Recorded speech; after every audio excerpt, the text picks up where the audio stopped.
I certainly, I mean, I think I had heard the word Maldives before, but I don't think I could have placed it on a map when I read about the story in 2008. I read a couple of newspaper articles about Nasheed when he was elected, the first democratically elected president in October of '08, and it just kind of, it popped for me, something about, you know, the combination of facts. He was the first democratically elected leader of a nation that had never had elections, had been ruled by a single dictator for 30 years, and he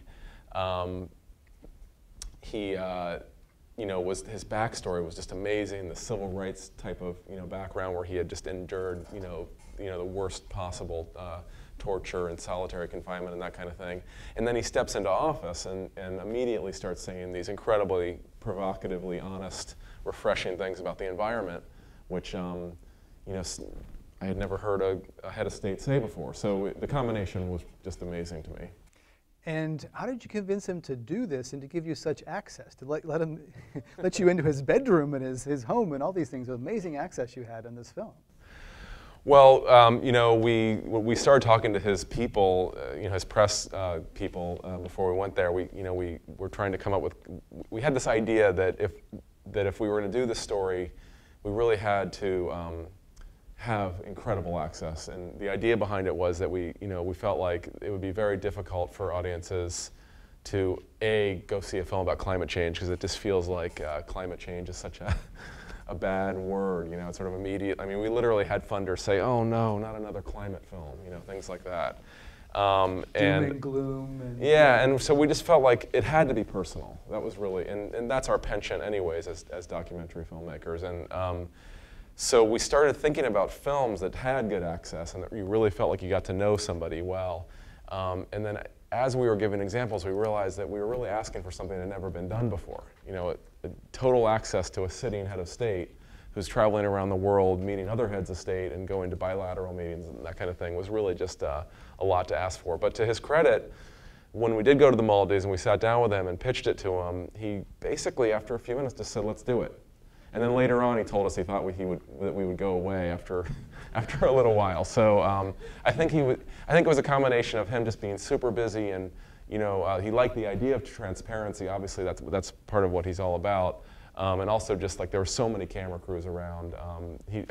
Maybe at first he kind of had you know, an inkling that we were up to something different, but not quite what it ended up being. So we ended up having several conversations along the way about access, and obviously fighting to get access with him was only part of it. We, you know, at every meeting that he took part in, it was yet another battle for access. And at one point he says the country can't withstand a certain level of sea level rise, but at least when he was in office, the Maldives was shopping around for land. They're talking about buying land in Australia or India or somewhere else because they know that their country's not going to be there in a few years, and they're basically going to be climate refugees. Yeah, one of the first things he said, and when I was talking about those early reports that I had read about his election, was one of the first things he said, half jokingly, was that, you know, by the way, we're looking for a parcel of land if anybody has some land to offer. And I think he backed away from that because I think he sort of realized that's not really a negotiating point, and you know, he really is out to make whatever change possible he can. So.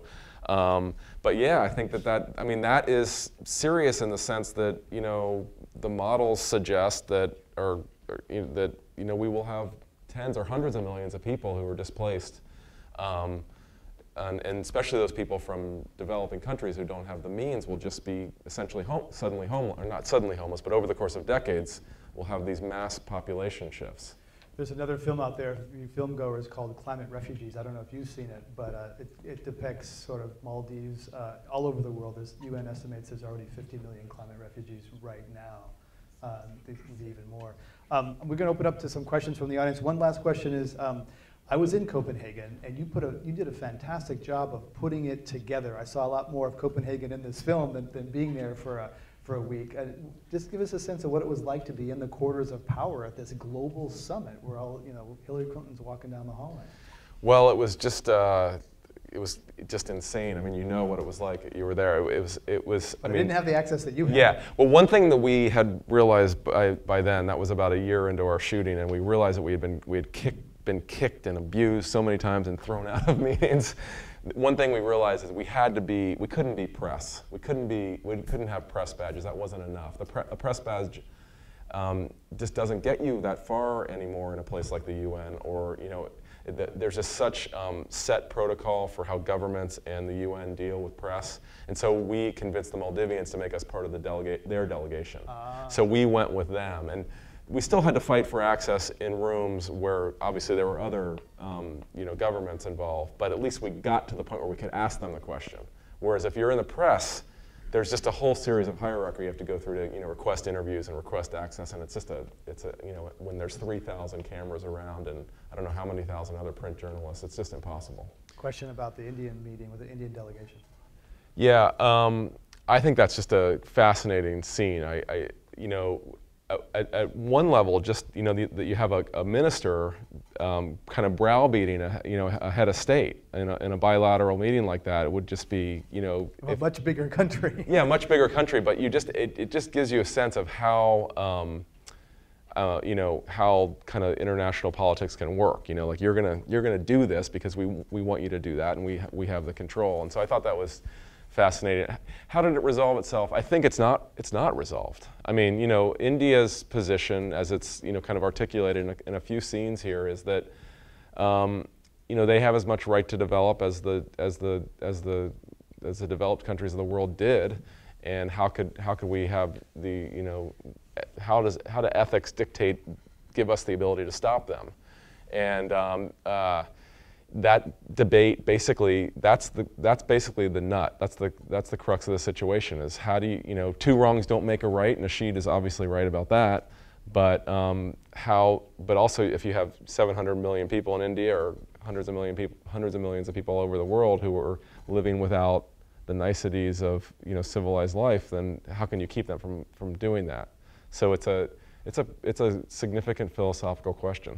Have there other alliances formed around President Nasheed's leadership? Absolutely. There's actually, I think, a list of about 6 or 7 countries now that have taken the carbon neutral pledge, including places like, gosh, I wish I remember. I think Kenya has done it. I think there's sorry? Costa Rica. I don't know if it's Denmark or one of the European countries has.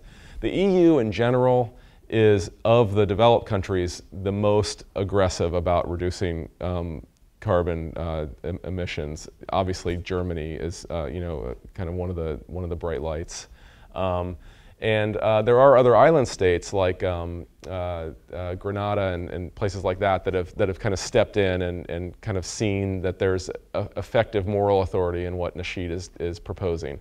Obviously, it's relatively pittance compared to what's necessary, but there is, I think that one power of a guy like Nasheed is that obviously he's tiny and small, and the country is small, and there's very little power, but the moral authority speaks volumes. And I think that part of the shame of what's going on now politically is the distraction in the Maldives is that he can't, at least for the time being, do that type of work to the extent that he was doing it. What are they going to do about the tourism industry, because it would probably collapse their economy if something went wrong because of the rise in sea level? What are they going to do? How old are you? 11? 11, okay. Thanks for answering. What are they going to do about the tourism industry, because that could collapse and be impacted? It's interesting. It's a great question. That one of the kind of practical factors of climate change and sea level rise and coastal erosion is quite simply a real estate issue. It's a problem of what's going to happen to all the stuff that we have built all over the world, including in the Maldives, right on the water. And it seems almost impossible to imagine, changing that, moving it. So I think I think that for now they almost can't imagine another way. I think just as it's almost unimaginable for us to think about a world where all this stuff actually happens. It's a problem they maybe have put off for a later date. An incredible story about how media can work is, this film came out last week in New York, and and he came to promote it, and they had asked the State Department for a meeting, and it had not been granted. And last Wednesday night, he was on David Letterman in association with the film, and he said, you know, I'm here because I'm looking for a meeting with the State Department.